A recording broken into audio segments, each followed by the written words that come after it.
Викуся? Викусь, пора вставать. Сегодня 4-летняя Вика в садик снова не пойдет, а маме Елене в очередной раз придется отпрашиваться с работы. Малышка приболела. В садике много новых детей, все встретились в одном месте, обмениваются микробами. Вирусные, респираторные заболевания нас посещают все чаще и чаще. Адаптация к детскому саду или слабый иммунитет, что бы ни вызвало кашель, с ним необходимо бороться. Поэтому Елена греет молоко и натирает редьку с медом. Пробуем на первых стадиях, конечно, народными способами, методами. Народные способы, может, и хороши, как профилактика. Но это не панацея, считают специалисты. Тем более в сезон. Пик ОРВИ приходится на осенне-зимний период. Инфекция передается воздушно-капельным путем через контакт с больными. Поэтому в зоне риска дети от 3 до 14 лет. Ведь они контактируют друг с другом в школе или детском саду. Заложенность носа и кашель – основные симптомы воспалительных заболеваний органов дыхания. Давайте посмотрим, что же происходит при воспалении.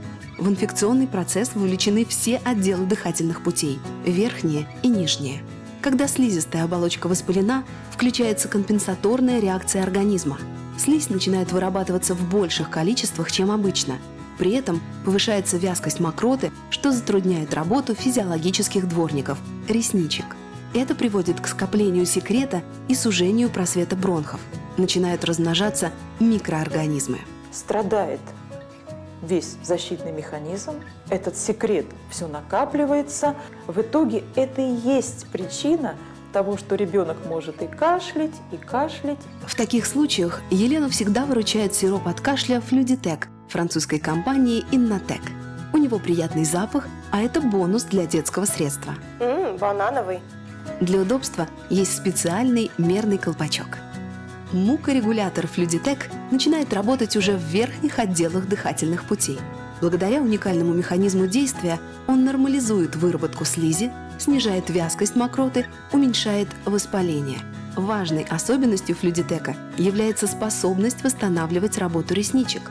Благодаря этому микроорганизмы удаляются со слизью и мокротой. Состояние дыхательных путей восстанавливается. В результате лечения воспалительный процесс идет на убыль, уменьшается кашель и нормализуется дыхание. Флюдитек, муколитик, так мы называем тут те препараты, которые способствуют наилучшему выведению секрета. Флюдитек оказывает восстанавливающее действие на поврежденную слизистую с нарушенным вот этим действием ресничек и в бронхах, и в трахее, и в носовых ходах, и даже и в области среднего уха. Играть дома с куклами Вике нравится, но девочка все равно хочет побыстрее пойти в детский сад. Одной скучно, а там друзья. Но сначала нужно долечиться. Чтобы победить кашель до конца, недостаточно просто снять симптомы. Поэтому мама непреклонна, пока никаких прогулок.